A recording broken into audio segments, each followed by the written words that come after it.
Malaquias, capítulo 3, estamos no final do capítulo, quase no final do livro, porque Malaquias tem 4 capítulos e o quarto é curtinho, e uma parte do capítulo 4 faz parte, uma continuação dessa mesma disputa, né? O livro de Malaquias dividido em 6 controvérsias ou disputas entre Deus e seu povo, e nessa última disputa que começa no capítulo 3, versículo 13, ele continua, né, essa conversa, essa disputa, esse diálogo, continua até o capítulo 4, versículo 3. Depois só tem uma observação, uma advertência final no capítulo 4 para terminar o livro. Então nós estamos falando sobre a 6ª disputa, que é uma acusação, é uma reclamação, é uma falta de confiança em Deus, é uma reclamação dizendo que nem vale a pena fazer tudo que Deus quer, porque poderíamos dizer que em várias das outras disputas no livro de Malaquias, Deus estava falando sobre que eles precisavam servi-lo de coração, que eles precisavam oferecer sacrifícios que valessem a pena, que fossem realmente algo do coração, manter aliança, várias coisas, né, que foram tratadas durante essas profecias, essas controvérsias, e no final eles estão falando assim, mas também não adianta, não compensa, a gente faz essas coisas e as outras pessoas que não fazem isso se saem melhor do que nós. São, como a gente falou, de impostos, ou a gente poderia falar sobre as pessoas que observam a lei, fazem tudo certo, e quem não guarda a lei, quem quebra as leis e faz as coisas erradas, eles se saem melhor. Então, qual que é o proveito? Qual que é o proveito de servir a Deus? Então, já falamos um pouco sobre isso, sobre o que é servir a Deus, o que Deus está procurando, né? Nós estamos procurando uma vantagem, nós estamos procurando tirar um proveito. Isso não é relacionamento, né? Qual o lucro que eu tenho com isso? Isso vai contra toda a essência de um relacionamento e vai contra aquilo que Deus está querendo produzir em nós, porque o pecado gerou em nós um interesse egoísta, voltado para nós mesmos, e a Trindade demonstra um relacionamento em que cada um se interessa pelo outro. Então essa pergunta, essa acusação, essa reclamação que eles fizeram contra Deus mostra que eles não entenderam nada sobre o que é realmente estar em aliança com Deus, sobre o que é amar a Deus. Sempre Deus veio falando, veio insistindo que o povo pudesse amá-lo, que o povo pudesse entender o amor que Deus tem por eles. E o livro de Malaquias começa assim, dizendo: vocês não acreditam que eu amo vocês de verdade. Então, a última disputa está terminando, na verdade, na mesma nota da primeira, que se vocês não entenderam o que é amar, qual que interesse, qual proveito, como um casal viver juntos muitos anos e depois fala assim, um fala para o outro assim, eu não ganhei nada com o nosso relacionamento, eu não aproveitei nada. E essa não é a questão. Nós vamos nos aprofundar um pouco mais nisso, mas se você está querendo tirar um proveito pessoal, você não entendeu o que é relacionamento. Agora, dizer assim, não tem proveito, também é dizer assim, realmente eu não me doei a vocês. Quem está dizendo eu não tive lucro no nosso relacionamento. Para mim não foi bom. Eu não recebi o que eu estava querendo. Eu não ganhei felicidade ou realização. Eu não obtive nada em resultado do relacionamento. Isso mostra que realmente não investiu no relacionamento, porque você não deve ter um interesse de lucro, mas o relacionamento, quando é verdadeiro, é claro que traz muito proveito. Então, é uma pergunta, é um diálogo interessante, porque não deveria procurar lucro, mas o verdadeiro relacionamento tem muito lucro. Então, vamos entender um pouco mais sobre isso, porque realmente está no cerne de tudo que Deus quer fazer conosco, desde o princípio, desde antes do pecado e depois do pecado. Deus sempre está à procura disso. Senhor, nós queremos entender, estamos aqui no final desse texto do Primeiro Testamento, onde nós temos as últimas palavras antes da vinda do Messias, o Senhor falando, o Senhor mostrando por meio do profeta Malaquias aquilo que o Senhor estava querendo. É um livro curto, mas que mostra tanta coisa sobre quem o Senhor é e o que o Senhor deseja, e mostrando nesse final do Primeiro Testamento que sem a vinda do Messias, sem a nova aliança, não tinha mesmo como o Senhor alcançar em nós, no homem, aquilo que o Senhor estava procurando. E nós estamos agora 2000 anos depois da nova aliança, e ainda fazendo a pergunta, ainda buscando as respostas para essas controvérsias e para esse relacionamento que o Senhor quer conosco. Então, Senhor, abre os nossos olhos, ajuda-nos a entender os teus propósitos, o teu coração. Queremos entender o teu coração e pedimos isso, que o Senhor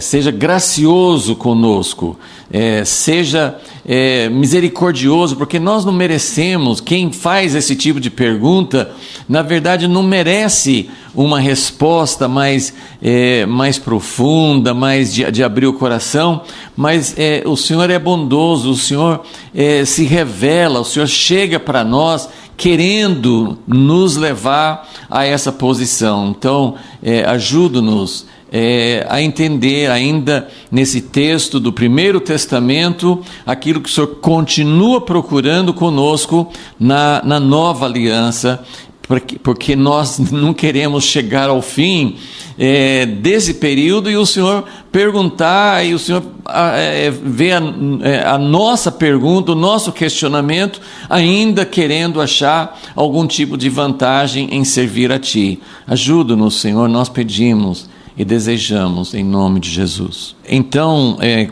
voltando só para reler, né, essa disputa, a partir do versículo 13, Malaquias 3,13, as vossas palavras foram duras para mim, diz o Senhor. E nós temos procurado mostrar que Deus, nós temos muita dificuldade de entender a natureza de um Deus todo-poderoso, que Ele já tem na Trindade, na comunhão perfeita de Pai, Filho e Espírito Santo. Ele já tem aquilo que Ele precisa. A gente não consegue usar a terminologia que nós usaríamos para nós, no sentido de dizer: Deus precisa, Deus está angustiado. Sim, Deus se angustia, mas às vezes é difícil a gente compará-lo com nossa situação, porque nós temos necessidades, carências, vazios que Deus não tem. Deus é totalmente preenchido. Deus tem o perfeito amor, Deus tem a perfeita satisfação mútua. Ele tem um relacionamento, Ele é uma família, Ele é preenchido com esse amor que Ele recebe, que cada um recebe do outro. Mas ao mesmo tempo, esse amor de Deus busca busca se ampliar. Deus não precisaria criar o homem, ele não precisaria dessa dor de cabeça, ele não precisaria dessa dor que ele tem sentido ao longo de toda a história, mas ele deseja, ele entrou nisso consciente do que ele estava, de quais seriam os resultados. E Deus deseja, a Bíblia fala até na época de Noé que ele se arrependeu de ter feito o homem. E quando Moisés estava com Deus no Monte Sinai, eles fizeram um bezerro de ouro, dá a impressão que Deus se arrependeu de ter tirado o povo do Egito, queria destruir todo mundo, mas isso é uma maneira mais humana de entender Deus, a dor que ele sentiu, ele vendo que aquilo que ele estava procurando no homem, aquilo que ele procurava fazer, não estava acontecendo, então ele sente essa dor, ele sente a ira, mas Deus não deseja, Deus não queria eliminar a humanidade no tempo de Noé, ele não quis eliminar a nação de Israel. Então tudo isso é muito complexo, às vezes é difícil para nós entendemos com a nossa mente humana, mas eu quero sempre explorar mais profundamente essa situação, apesar das nossas limitações humanas. Eu queria explorar um pouquinho mais, sempre buscando esse entendimento da perspectiva de Deus. Quando Deus fala no versículo 13, as suas palavras foram duras, precisamos entender que Deus realmente se sentiu ferido. Foi uma resposta muito ingrata ao amor de Deus. Então ele fala, o povo responde, mas o que nós fizemos? E é sempre essa pergunta, essa reação também machuca, né? Porque imagine você chegando para uma pessoa que magoou você, que falou mal de você, que traiu você, sei lá, e você chega e fala assim, puxa, mas você fez isso comigo, e a pessoa fala assim, mas o que eu fiz? E isso é pior ainda, porque assim, a pessoa ter essa atitude, responder ao amor de Deus com essas palavras ingratas, insensíveis, já é muito ruim, mas a pessoa fala assim, mas o que eu falei demais? A pessoa fala uma coisa que machuca você, e você fala assim, você me ofendeu, e a pessoa fala assim, mas como assim? O que eu falei para te ofender? É ser tão insensível que você nem percebe o que você falou que machucou a pessoa, o que você fez, o que você falou. E aí ele fala, vós dizeis, inútil é servir a Deus. Que palavra mais dura. Inútil, não vale a pena. Eu fiz e não ganhei nada em troca, né? A pessoa, a gente já falou sobre isso, a pessoa que dá o dízimo e fala assim, mas a minha vida financeira não melhorou, eu não ganhei, porque se você investe em qualquer tipo de investimento no banco, sei lá, qualquer coisa assim, e o seu investimento não rende, você pode reclamar, porque você investiu para ganhar lucro. Mas, embora Deus fale que Ele vai abençoar, que Ele tem todo o interesse em abençoar, quando as pessoas devolvem a Deus o coração, o afeto, aquilo que tem, reparte, se doa, Deus nunca vai ficar devendo, Deus nunca vai ficar para trás.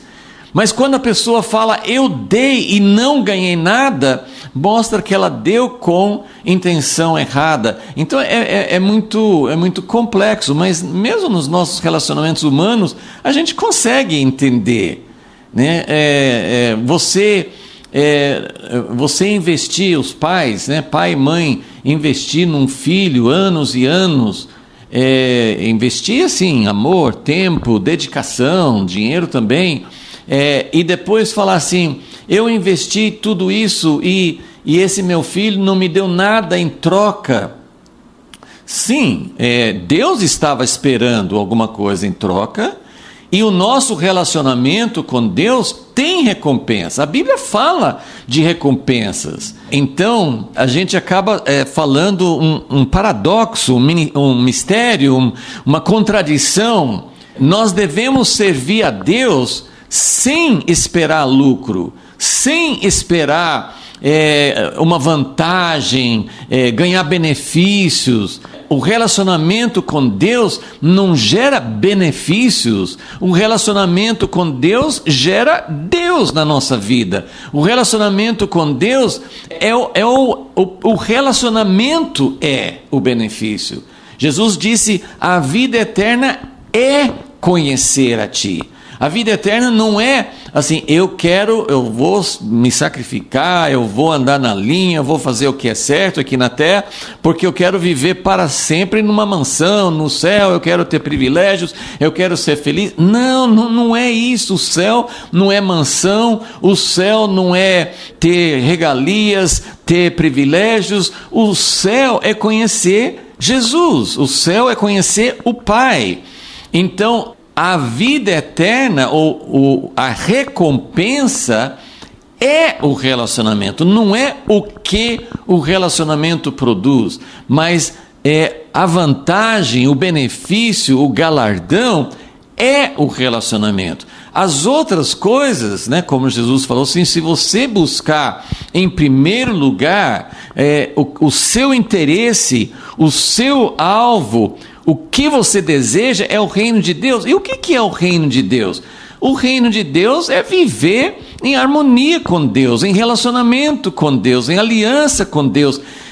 O reino de Deus está com Ele. É o reino de Deus, é onde Ele está, Ele morar conosco, a sua presença conosco, o seu amor nos envolvendo. Esse é o galardão. Nós podemos estar junto com Deus no pior lugar possível, na prisão. Quantas pessoas experimentaram o amor de Deus, a graça de Deus, numa cela de prisão, ou passando falta, ou passando por várias privações, mas o problema, o resultado não é o tipo de vida, o tipo de felicidade, mas o relacionamento em si já é a felicidade. Então, eles falaram: inútil é servir a Deus. O que nos aproveitou termos cuidado em guardar os seus preceitos e andar de luto? A gente sofreu, a gente jejuou, a gente chorou,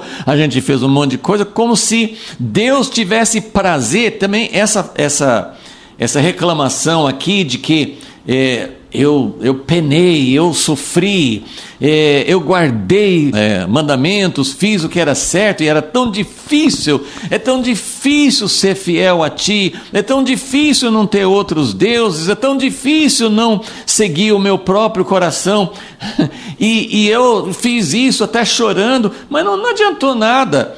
Se você serve a Deus como uma carga pesada, como uma obrigação, como uma coisa dura, vai ser inútil mesmo, vai ser sem recompensa, porque você está fazendo sem estar em relacionamento com Ele. E aí eles ainda falam assim, a última facada, a última afronta a Deus é dizer: agora nós reputamos por bem-aventurados os soberbos, os egoístas, os narcisistas, aqueles que fazem tudo por si mesmos, eles que são felizes. Nós reputamos por bem-aventurados, por felizes, aqueles que andam nos seus próprios caminhos, né? Os que cometem impiedade certamente prosperam, até os que tentam ao Senhor escapam. Gente, realmente é uma afronta. Palavras duras.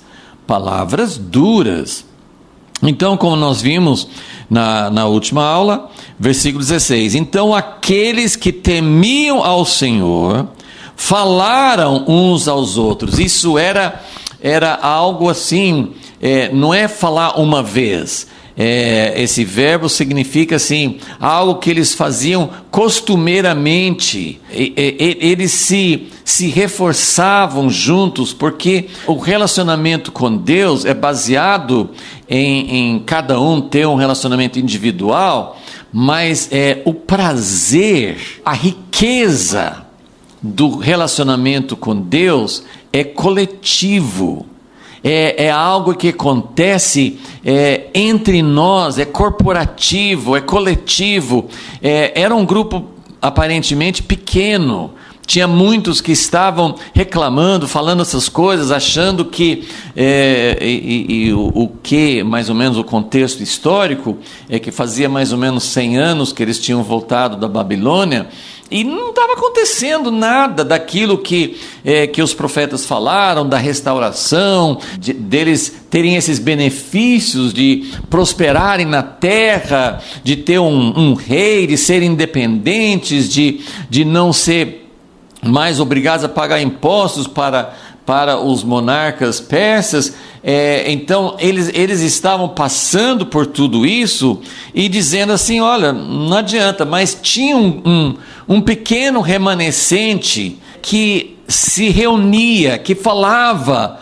Eles falavam uns com os outros e eles prezavam o nome de Deus, eles serviam ao Senhor, eles honravam ao Senhor, eles cultivavam o relacionamento com Deus, eles não olhavam para as circunstâncias, eles não tiravam conclusões por causa daquilo que eles estavam vivendo, passando falta, passando dificuldade, as coisas ainda não acontecendo, que Deus tinha prometido. Eles não olhavam para isso, mas eles cultivavam, mas o Senhor é bom, o Senhor é fiel, como é bom servir a Deus, como é bom amar a Deus. Então, eles falavam uns aos outros, e o Senhor atentou e ouviu, e o Senhor anotou. Toda essa expressão aqui é muito significativa, assim, é muito rica em simbologia. Assim, Deus não precisa anotar, Deus não precisa guardar, a memória dele é muito boa, não é como a nossa, mas ele anotou, ele fez uma nota, ele quis que isso ficasse anotado num memorial. Um memorial foi escrito diante dele para os que temiam ao Senhor, para os que se lembravam do seu nome, ou seja, ele anotava os nomes, né? E os judeus até hoje eles mantêm essa ideia de Deus anotar no livro, né? No dia de expiação, que foi há poucos dias atrás, no calendário judaico, no dia da expiação, eles pedem a Deus, eles fazem uma análise da vida deles, a maioria não entende o sacrifício do Messias e como que o nosso nome é escrito, mas eles querem que as boas ações sejam anotadas no livro de Deus. Mas a nova aliança, e mesmo na primeira aliança aqui, na aliança mosaica, Deus não se interessava só em marcar assim, uma relação de boas ações. O que Ele quer é o coração, o que chama atenção, porque o que o Senhor atentou e ouviu? Ele viu que tinha gente que estava fazendo tudo certinho, dando dízimo, oferecendo sacrifícios bons. Ele não fala sobre isso. É claro que isso também é importante aos olhos de Deus, mas o que chamou a atenção de Deus foi a atitude do coração, porque quem tem essa atitude de coração, quem cultiva o relacionamento, quem busca o relacionamento com Deus, não vai viver quebrando os princípios de Deus. Essa coisa assim de ser difícil guardar os mandamentos, difícil andar na linha, difícil fazer tudo que Deus quer. Não é difícil quando o nosso coração se volta para Deus, quando há um relacionamento com Deus. Então, o que faz o relacionamento de um casal, o relacionamento de dois amigos, ou o relacionamento de pais e filhos prosperar. O que precisa ser feito não você precisa fazer questão de me agradar nisso, você tem que limpar a casa, você tem que me ajudar nisso. Tem as coisas que qualquer relacionamento você sente que alguma coisa faz diferença, mas essas coisas visíveis, esses comportamentos, essas ações, se não forem fruto de um relacionamento, de um amor, não tem valor. E se tem o relacionamento, na verdade, duas pessoas apaixonadas, duas pessoas que se amam, duas pessoas que querem realmente o bem um do outro, eles não se limitam apenas a algumas regras, algumas coisas que o outro valoriza. Não são apenas palavras, não são apenas algumas ações, são atitudes, e a pessoa muitas vezes se preocupa: o que eu posso fazer que ela ou ele não me pediu, que não exigiu? O que eu posso fazer para surpreender? O que eu posso fazer para realmente mostrar o quanto que eu amo, o quanto que eu valorizo? Então, quando essas pessoas falavam umas às outras, quando essas pessoas demonstravam isso, então fala que o Senhor atentou e o Senhor anotou. E como nós gostaríamos, como eu gostaria que o Senhor anotasse, que o Senhor olhasse para mim, que o Senhor olhasse para nós, que os nossos ajuntamentos não fossem repulsivas para Deus, né? Como fala em Isaías e mesmo aqui em Malaquias, quantas vezes Deus falava assim: eu não tenho prazer nos seus ajuntamentos, mesmo quando vocês fazem tudo certo, mesmo quando vocês oferecem, mesmo quando vocês trazem ofertas e cumprem os rituais, eu não tenho prazer. Então, como nós gostaríamos que Deus sentisse prazer, como nós gostaríamos que Deus olhasse e anotasse as nossas atitudes. Então nós estamos aqui agora no versículo 17, que é meu foco principal, 17 e 18 hoje, que quando nós falamos servir a Deus, não deve ser feito visando alguma vantagem, visando alguma recompensa. Vamos até olhar o que nós colocamos aqui nesse resumo, que a gente já usou na outra aula. Eu só acrescentei mais um ponto aqui no fim. Quando o povo perguntou e reclamou: não vale a pena servir a Deus? Então tinha um grupo que achava que sim, que valia a pena. De fato, o Senhor viu e tomou nota, e um memorial foi escrito. Eu já li esse texto, às vezes pensando que eram as pessoas que fizeram o memorial, mas olhando esse texto com mais atenção, eu acredito que o memorial que foi escrito por Deus, escrito pelos anjos. Ela não acha que foi um memorial que esse grupinho escreveu, mas foi um memorial que Deus escreveu, porque Deus achou significativo, porque Deus achou que valia a pena. E aí, então agora vamos ler novamente os versículos 17 e 18 para ver o que Deus responde, porque como eu já mostrei, nessa disputa, Deus não respondeu imediatamente a disputa, a reclamação deles, né? Não vale a pena servir a Deus. Aí o que o texto fala? Tinha um grupo que achava que valia a pena. Então é como se Deus não estivesse respondendo às pessoas que falaram: não vale a pena servir ao Senhor. Vocês querem dizer que não vale a pena? Isso é a conclusão de vocês. Mas Deus olhou para um pequeno grupo que achava sim que valia a pena.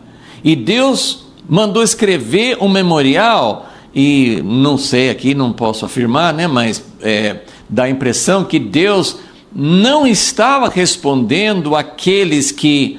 Pode ser que eles tenham escutado também, né, essa resposta de Deus, mas é como se Deus estivesse Bom, eu não vou responder essa acusação, porque não vale a pena servir ao Senhor, não vale a pena eu responder essa acusação, porque se você pensa isso, qualquer coisa que eu responda não vai fazer sentido para vocês.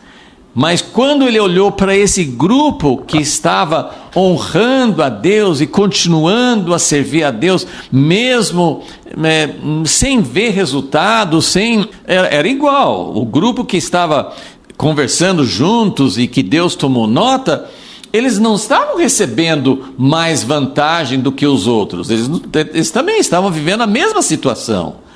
Mas aí Deus falou assim: olha só, esses estão me temendo, estão reverenciando, estão honrando, estão cultivando um relacionamento comigo, então eu vou falar qual é a recompensa. Esse textinho aqui no final de Malaquias 3 é muito pouco. Eu mesmo assim, poucas vezes eu parei para estudar, para me aprofundar nesse trechinho final do capítulo 3. A gente conhece, o que a gente conhece mais em Malaquias? A gente, assim, que é mais conhecido mesmo é o texto no capítulo 3 sobre o dízimo, mas temos outros textos que são bem citados, como no início do capítulo 3, sobre o Senhor vir de repente ao seu templo, o mensageiro e aquele dia, aquele grande dia, e no final do capítulo 4, quando fala sobre ele vai enviar Elias antes do grande dia do Senhor. Esses são os textos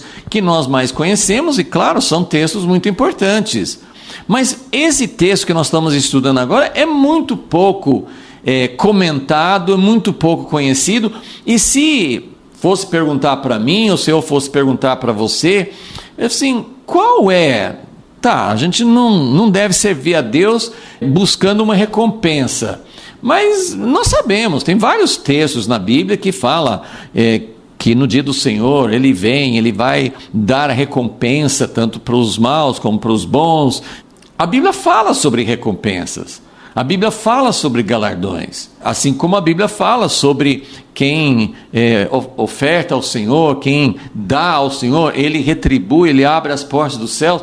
Mas quando ele fala essas coisas, ele fala dentro de um contexto que a gente geralmente não compreende. Quando nós olhamos para o galardão como em busca de algum galardão, é como aquele que, né, na parábola dos talentos, um recebeu 5, outro recebeu 2, mas o que recebeu 1 fala assim: eu não vou ter recompensa, se eu multiplicar esse talento, o lucro não vai ser meu, então eu vou enterrar, vou guardar direitinho, eu não vou desperdiçar, eu não vou jogar fora, mas quando meu mestre chegar, eu vou devolver para ele o que ele me deu, porque se também aumentar, se render mais esse talento, não vai ser para mim. E o Senhor dele falou assim: mas que homem mau, que pessoa que não se interessou em dar. Veja bem, quem multiplicou 5 talentos, quem multiplicou 2 talentos, eles deram ao Senhor, realmente não ficou com eles, mas o Senhor deu galardão para eles. E na verdade, né, um ficou administrando, ficou responsável, ficou governando 10 cidades, 4 cidades, sei lá, assim, de acordo com o que eles tinham feito. Mas essa não é recompensa. Algumas pessoas vão falar assim: eu nem quero ser administrador de cidades, eu não estou procurando isso. Mas sabe qual é? Eu já vi outras pessoas falarem, mas é o que eu penso há muitos anos: não tem uma recompensa melhor do que o mestre, o nosso mestre, aquele que nós amamos, aquele que deu tudo por nós. Não tem nada que se compara como a palavra dele: bem feito, servo bom e fiel. Entre no gozo, entre no prazer, entre num relacionamento pleno, consumado. Depois de um namoro, depois de passar, às vezes, anos se preparando, desejando, crescendo, né? O prêmio é o casamento, é ficar junto. O prêmio é a pessoa que você ama, é você agradar. O prêmio é você sentir que a pessoa que é mais importante, a opinião daquela pessoa é mais importante do que qualquer outra. Aquela pessoa dizer, bem feito, o que você fez me agradou, me satisfez, eu me deleitei nisso. A aprovação dos homens, os aplausos dos homens, isso é muito traiçoeiro. Às vezes as pessoas nos elogiam, as pessoas nos exaltam, e isso enche a nossa bola, a gente fica assim, puxa vida, eu sou tal. Gente, não faz diferença nenhuma. A única pessoa que vale a pena você agradar, o único elogio que realmente vale a pena é Deus. Ele é a pessoa a quem nós precisamos agradar. Então, um grupinho que não reclamou, que não achou que Deus, como eu falei, estavam vivendo a mesma situação, eles também não estavam desfrutando, eles também não estavam recebendo um galardão, eles também não estavam recebendo recompensa por ter servido a Deus, a mesma coisa, os que estavam reclamando nos versículos 13, 14 e 15, e o grupo que se reuniu e falou bem do Senhor, e amava o Senhor, e honrava o Senhor no versículo 16, eles estavam vivendo a mesma situação.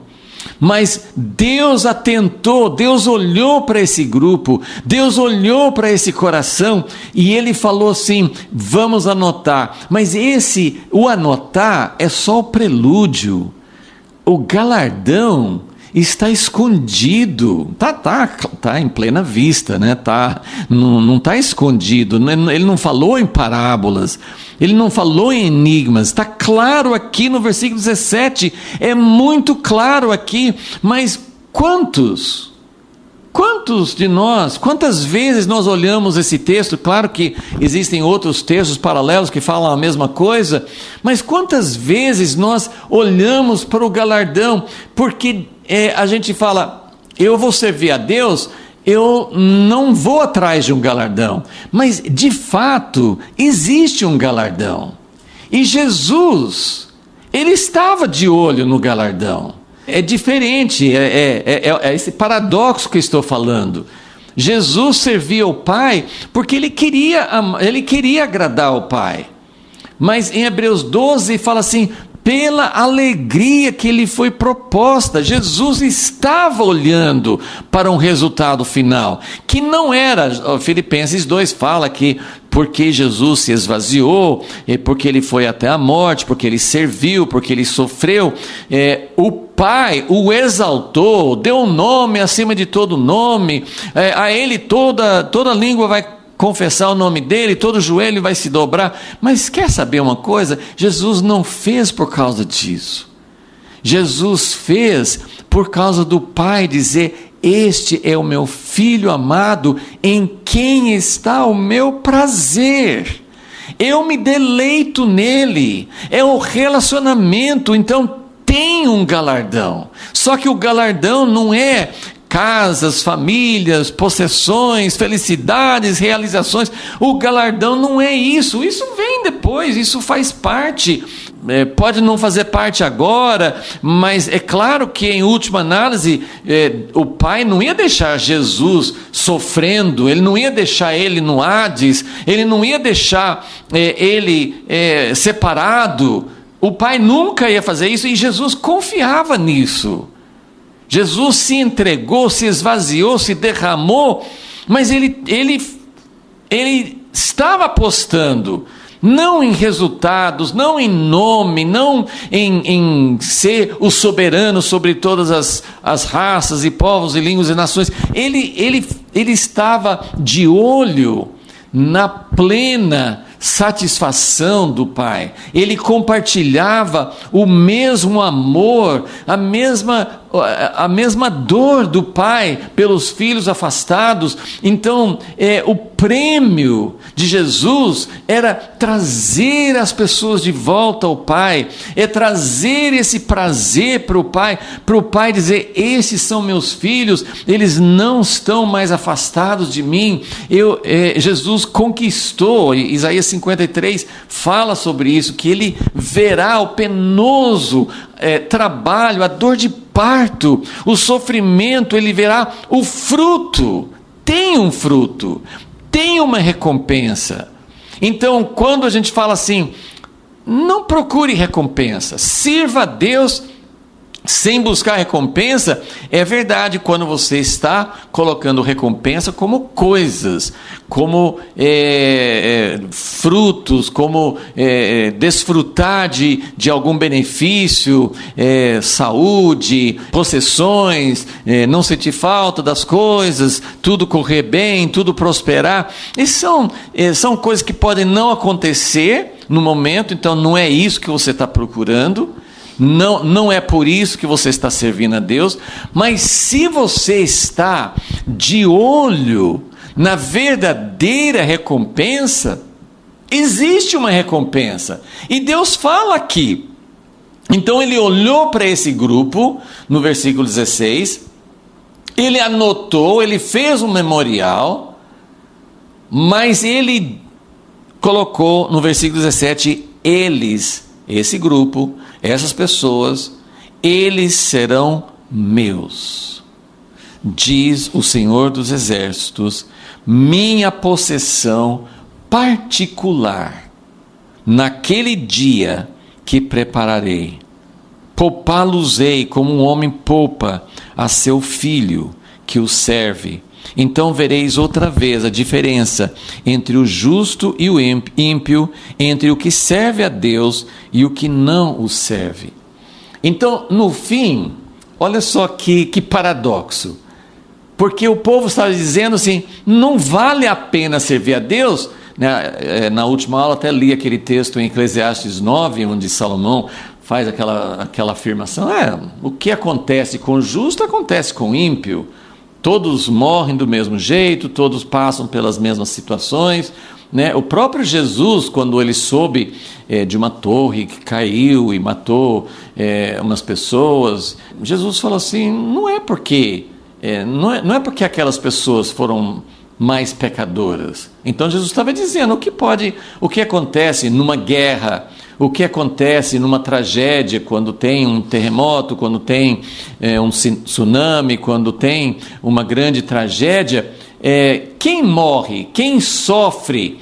A gente tem histórias de pessoas que foram milagrosamente preservadas, tem histórias de Deus pode preservar, né? Deus tirou Ló do meio de Sodoma e Gomorra antes de exercer o juízo. Então existe, Deus fala que poupá-los-ei como um homem poupa seu filho, mas Deus não poupou o seu filho unigênito Jesus de sofrimento. Deus não poupou.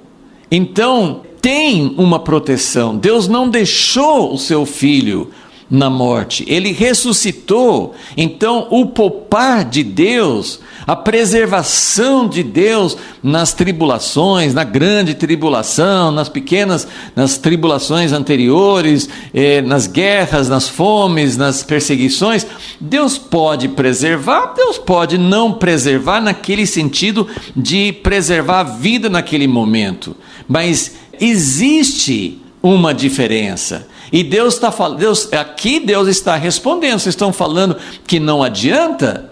Vocês estão dizendo que não vale a pena servir a Deus? Vai ter um dia, né? Ele fala no versículo 17 de um dia que ele está preparando, que nós conhecemos, né? O termo que é mais usado na Bíblia é o dia do Senhor.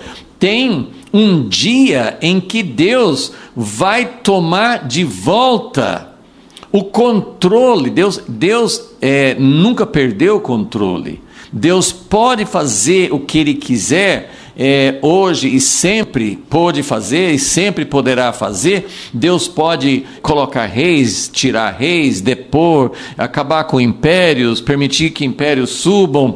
Deus pode fazer qualquer coisa, mas o mundo está no maligno, o mundo está sob o domínio temporário do mal, e a gente percebe isso, a gente sente isso. E o dia do Senhor é o dia em que Deus vai tomar de volta definitivamente todo o controle. Ele vai mostrar quem é dele e quem não é. Então, aqui, e o livro de Malaquias vai terminar falando sobre o dia do Senhor. O grande capítulo 4, o tema é o dia do Senhor. E é um dia em que Deus vai julgar a maldade, Deus vai eliminar a maldade, Deus vai retribuir, não vai continuar para sempre essa situação que eles estavam reclamando, dizendo, olha só, não vale a pena servir, porque quem não faz as coisas, quem pratica o mal, se sai bem. E às vezes, até na igreja, nós olhamos para, nós não podemos dizer nem que os números, né, as igrejas que prosperam, os ministérios que crescem, os movimentos que crescem, onde Deus age, pode ser que cresça, né? Deus age, ele se move, ele conquista corações, avivamento sempre traz pessoas, mas os números em si, elas não provam que sim, não provam que não, mas um dia essas coisas vão ficar manifestas. A gente vê no mundo e a gente vê na igreja, coisas crescendo, movimentos, pensamentos, doutrinas, essas tendências grandes que acontecem no mundo e na igreja. E vemos muita coisa acontecendo que a gente pensa, onde está Deus nisso? E como já falei, a pergunta em si não é errada. Todo mundo pergunta, Deus, mas isso é o Senhor agindo? É o Senhor permitindo? É o Senhor tolerando? É o Senhor aguardando mais um pouco? O que está acontecendo? Então a pergunta, ela não é errada, mas desde que a gente não chegue nessa conclusão, eu acho que não vale a pena, porque tanto faz o que acontece com o bom, acontece com o mal, Deus não julga, Deus não faz diferença, não vale a pena se sacrificar, não vale a pena se privar das coisas, não vale a pena. Isso é porque você não conheceu o valor de ter um relacionamento com Deus, porque o relacionamento com Deus é maravilhoso mesmo no meio das situações mais adversas. Jesus sentiu na angústia dele, ele sentiu o distanciamento do Pai, ele perguntou por que o Senhor se ausentou, mas mesmo assim tudo que ele fazia era para agradar ao Pai. O olhar dele era para que o Pai ficasse satisfeito. Então, olhando aqui de novo, aqui diz o seguinte: um dia, o que Deus está falando nos versículos 17 e 18? Ele está dizendo, um dia ele vai mostrar que valeu a pena, mas ele vai mostrar para quem está dando valor agora. Esse grupo que estava dizendo, sim, nós achamos que vale a pena servir a Deus, eles não esperaram aquele dia final para dizer, sim, vale a pena servir a Deus. Eles se posicionaram naquela época mesmo, se não, indiferente. É como aqueles 3 amigos de Daniel falassem, olha, nós acreditamos que Deus possa nos livrar desse fogo, dessa fornalha, mas se Ele não nos livrar, nós vamos continuar servindo a Ele, nós vamos tomar a nossa posição ao lado dEle, porque não depende de Deus revelar agora, de Deus mostrar, esses são os que estão me servindo. No caso deles foi, Deus fez uma intervenção naquele momento, mas quantas pessoas já morreram sem receber uma intervenção de Deus? Então ele está dizendo, eles serão meus. E eu queria só gastar alguns instantes falando sim sobre o quanto que vale a pena servir a Deus. Só completando aqui então, um dia Deus vai mostrar se valeu a pena ou não. E o que ele vai fazer para mostrar que valeu a pena? Ele vai dizer: eles serão meus, minha possessão particular. Eu gosto de ler, já fiz isso outras vezes, assim, eu gosto de ler várias traduções, várias versões da Bíblia, porque muitas vezes, mesmo sendo uma tradução correta do original, é difícil às vezes dar a riqueza de uma palavra ou de uma expressão com uma frase só. Então, esse versículo 17, Malaquias 3:17, eu vou ler algumas alternativas, algumas outras traduções. Fala assim: no dia, aqui ele fala que ele está preparando um dia. Deus está preparando um dia. É o dia que nós ansiamos, é a volta de Jesus. É o dia do Senhor. Então, ele fala, eles serão, essa tradução que eu li aqui, fala, eles serão meus, minha possessão particular, naquele dia que prepararei. Então, esse dia que Deus está preparando, é o dia, como eu falei, em que Ele vai agir.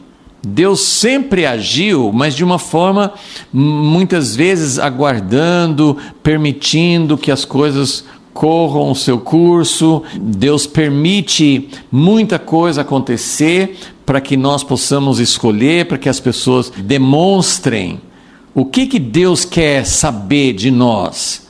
Ele quer saber se para nós vale a pena servir a Deus, mesmo quando parece que não vale a pena, olhando para esses efeitos, para esses benefícios. Então, Deus está preparando um dia. No dia em que eu agir, eles serão o meu tesouro especial.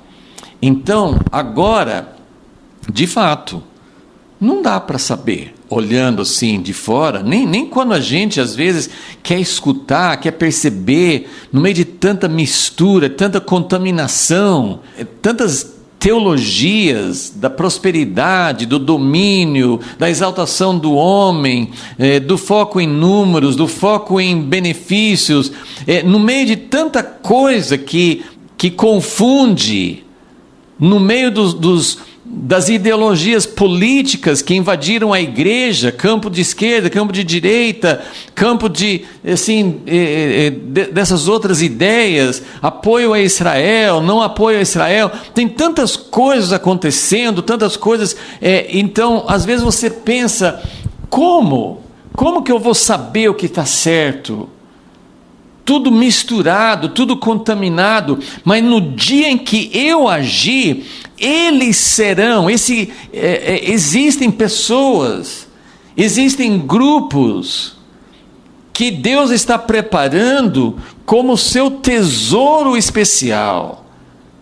No dia em que eu fizer deles o meu tesouro pessoal, essa é uma expressão que a gente conhece, tem vários textos na Bíblia, mas eu fiquei pensando muito nisso, essa frase me chamou muita atenção.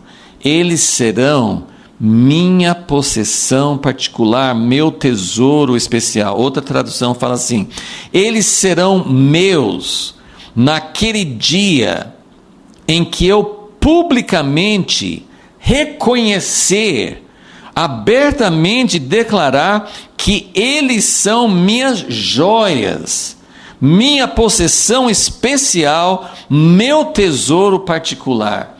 Então, Deus está preparando um dia em que Ele vai agir. Neste dia, Ele vai mostrar quem realmente é dele e quem não é. É uma separação. No versículo 18, Malaquias 3:18, ele fala: vocês vão ver outra vez a diferença entre o justo e o ímpio, entre o que serve a Deus e o que não serve. Então Deus vai mostrar, Deus vai evidenciar quem pertence a Ele e quem não pertence. Agora, nós não sabemos como Deus vai fazer isso. Primeiro eu quero enfatizar, olhando aqui então, um dia Deus vai mostrar se vale a pena. Número 5 aqui, que tipo de recompensa nós queremos. Vale a pena servir a Deus? Vale, mas se vale a pena, o que você está procurando? Você está procurando algum benefício material, algum benefício visível, alguma recompensa? O que você acha que vale a pena servir a Deus? E o último ponto aqui que eu estou colocando, porque quando Deus fala, eu fiz um memorial, eu dei valor nessas pessoas que estavam me honrando. E qual que é a recompensa que está escondida aqui no versículo 17, que talvez você nunca pensou assim, essa é a recompensa. Essa é a recompensa. É Deus falar, é Deus olhar para nós. E veja, é individual, mas ao mesmo tempo, aqui tem essa conotação, esse contexto coletivo. Deus quer nos encontrar, não sozinhos apenas, mas Ele quer nos encontrar nesse grupo que ama o Senhor, que continua falando, que continua valorizando a presença de Deus, que continua valorizando a manifestação de Deus em nosso meio. Ele vai dizer assim, como essa frase que eu mencionei da parábola, bem feito, vocês são meus, vocês são minha propriedade peculiar. O que é peculiar? Especial, particular, diferenciado. Vocês conhecem bem, eu não vou tomar o tempo, mas tem um texto muito, muito conhecido, muito citado, que é Êxodo 19, quando lá no Monte Sinai Deus queria fazer uma aliança com eles. Deus falou assim, eu chamei vocês, eu tirei vocês do Egito e eu tenho uma intenção, eu tenho um propósito, eu quero fazer de vocês uma nação de sacerdotes. Ok, então o povo de Israel e nós na Nova Aliança, nós somos chamados para ser sacerdotes. Sacerdotes são pessoas que vivem diante de Deus, que vivem na presença de Deus, que buscam a Deus em favor dos outros que não têm acesso à presença de Deus. Mas Deus falou assim, se vocês entrarem, se vocês firmarem essa aliança, esse relacionamento comigo, então vocês serão minha propriedade. Ele usa essa expressão, minha possessão particular, porque toda a terra pertence a Deus. Ele fala isso, toda a terra é minha, mas eu quero vocês como uma propriedade particular. E aí entra toda aquela questão que Deus gosta mais de uns do que de outros. Como assim que Deus quer um povo escolhido? Como assim que Deus quer uma propriedade particular? E temos enfatizado sim que a noiva, a esposa do Cordeiro, é aquela que sente o mesmo coração do Pai em favor de toda a humanidade. Então, primeiro eu quero ler um texto, então eu vou ler assim, alguns textos para enfatizar isso. Deus não fala assim, em todas as páginas da Bíblia sobre isso. Quando Deus fala assim, vocês serão o meu povo e eu serei seu Deus, que é uma frase que encontramos várias vezes nas Escrituras, tanto no Primeiro Testamento como na Nova Aliança, Ele está dizendo isso, eu quero um relacionamento especial com vocês, eu quero algo singular. Então olha o que fala no livro de Cantares, que é um cântico de amor, em Cantares, capítulo 6, versículo 8, e sabemos que Salomão era um homem que tinha muitas mulheres, mas ele fala aqui sobre ter um relacionamento especial com essa sunamita, E ele fala assim, Cantares 6, versículo 8, 60 são as rainhas, 80 concubinas, as virgens sem número, mas uma é a minha pomba, a minha imaculada, a única de sua mãe, a mais querida da que deu à luz. Deus quer Ele fala isso é um mistério para mim. Eu vou colocar assim, o que eu consigo enxergar. Eu vou colocar já, eu vou ler mais um texto, um ou dois textos, para mostrar como Deus deseja essa joia, como Deus deseja um tesouro especial. E quando a gente fala, por que Jesus não volta? O que está impedindo Jesus de voltar? E quando nós entendemos que Jesus quer uma esposa, Ele quer uma noiva, Ele quer alguém preparado, então a gente pensa, então o que está impedindo realmente é a noiva querer que Ele volte. Israel dizer, bendito que vem em nome do Senhor, o Espírito e a noiva dizerem em uníssono, venha, venha, Maranata, venha. É Jesus voltar e encontrar essa joia. Nós encontramos isso em vários textos, mas Malaquias está falando, tem uma recompensa. Tem uma recompensa. Jesus falou em Mateus 24 que o amor de muitos esfriaria. Em Lucas ele fala assim, será que eu vou encontrar fé na terra? Então, vai ter essa dificuldade que estava no tempo de Malaquias, gente falando assim, não sei, onde que está Deus em tudo isso, e vale a pena, e como é que a gente mantém a nossa fé viva, mas Deus está procurando essa pomba, esse amor único.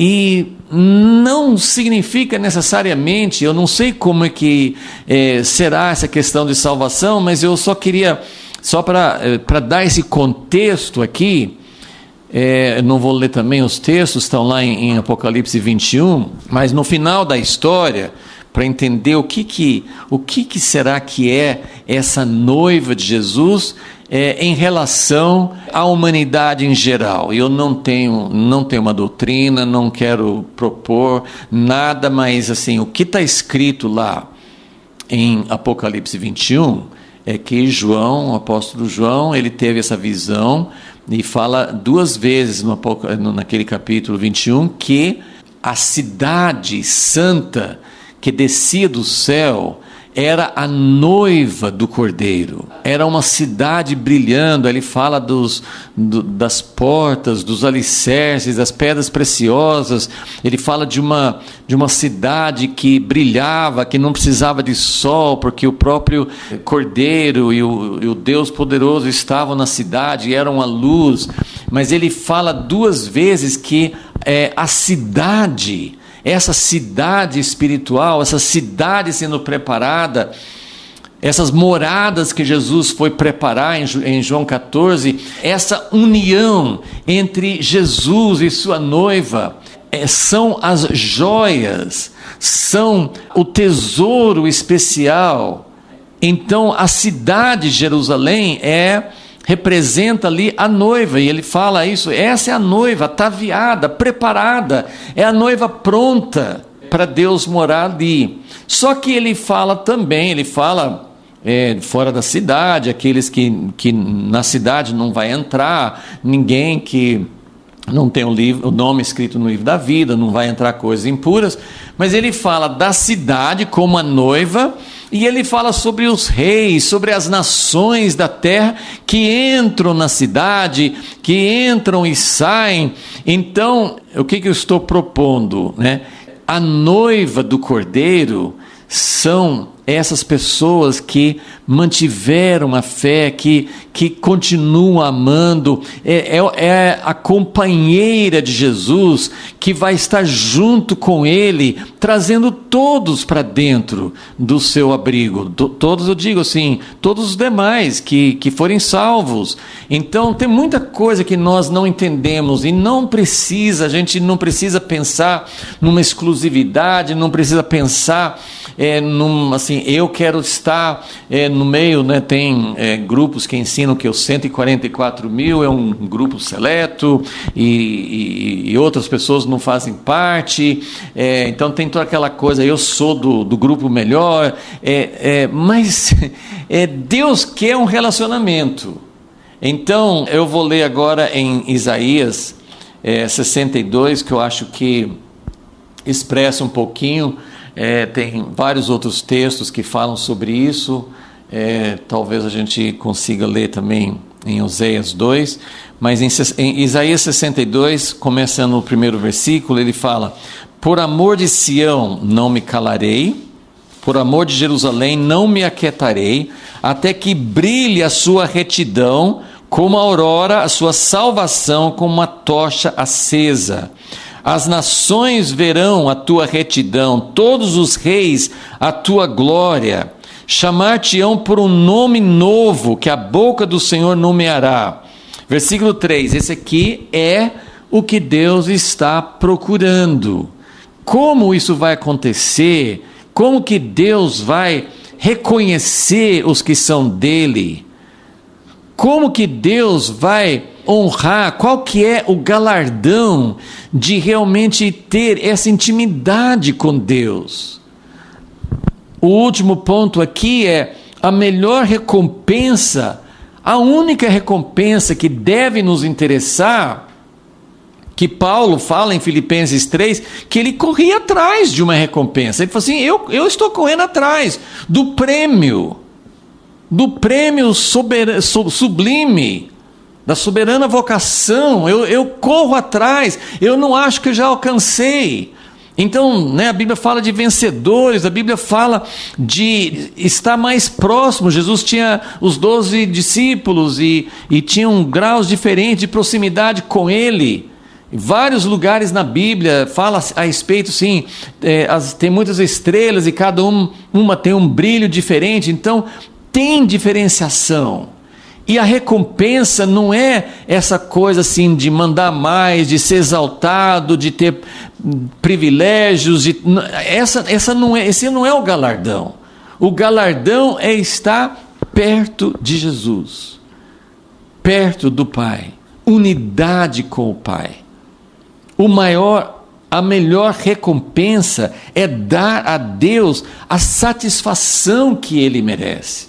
É você sentir, se você tem um verdadeiro relacionamento com sua esposa, com seu marido, com seu pai, sua mãe, seu filho, com seu amigo, seja quem for, se você tem um relacionamento verdadeiro, a melhor recompensa que pode existir é você sentir que você agradou. É você sentir que você fez algo que tocou no coração do seu amado, da sua amada. E é assim com Deus. Então ele fala, Isaías 62, versículo 3: serás uma coroa de glória na mão do Senhor, um diadema real na mão do teu Deus. Gente, é inconcebível.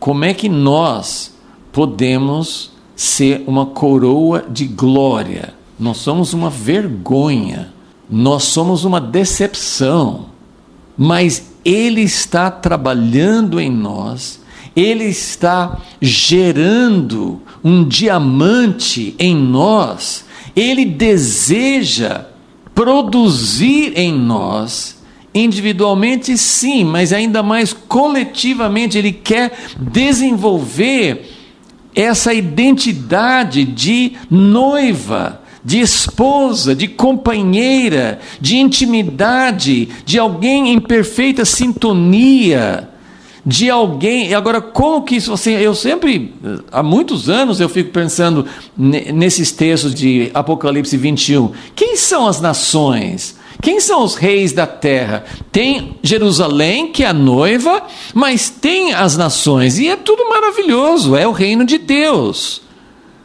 Mas tem a noiva, tem aqueles que correspondem, tem aqueles que buscam essa intimidade com Deus.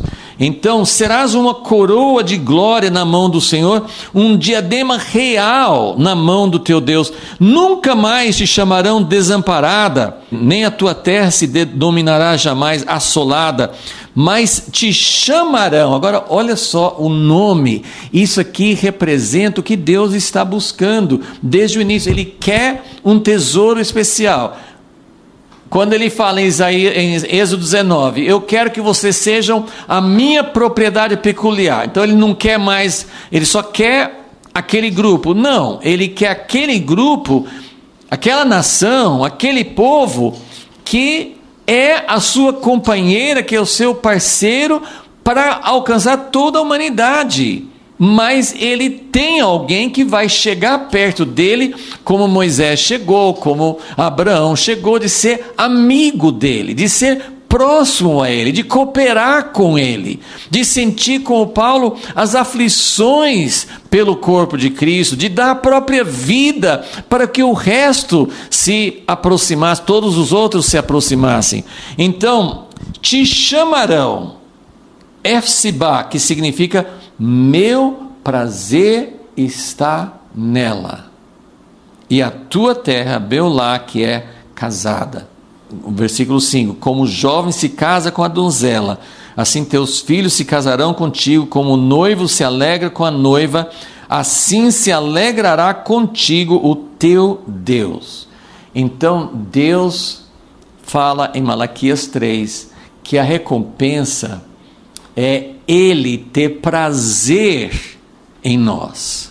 A recompensa é: eles serão meus. Deus fala com orgulho. Deus fala: eles serão minha coroa.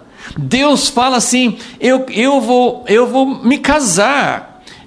Não vai dar tempo hoje de ler Oséias 2, mas Oséias 2 fala assim: quando eu chamar, ele fala da infidelidade de Israel, como eles se afastaram de Deus, e daí ele fala assim: mas eu vou atrair vocês de volta, eu vou castigar, eles foram para o cativeiro, Deus ia tratar duramente com eles, mas aí Deus fala assim: eu vou atrair vocês de volta, e quando vocês voltarem, vocês não vão me chamar mais de meu Senhor, vocês vão me chamar meu marido. Então, veja como Deus deseja não alguém que obedeça, não alguém que fala assim: sim Senhor, sim Senhor. Não alguém que, como o povo falava assim, a gente tenta fazer tudo que é certo, a gente sofre para fazer a tua vontade, mas não adianta. Não, ele deseja que nós sejamos sua esposa, que a gente o sirva por amor, que a gente se interesse por ele, que a gente tenha prazer em estar com ele, indiferente das circunstâncias, que a gente considere que a melhor recompensa é de fato satisfazer o coração de Deus. Então é isso que nós encontramos. Qual é a recompensa?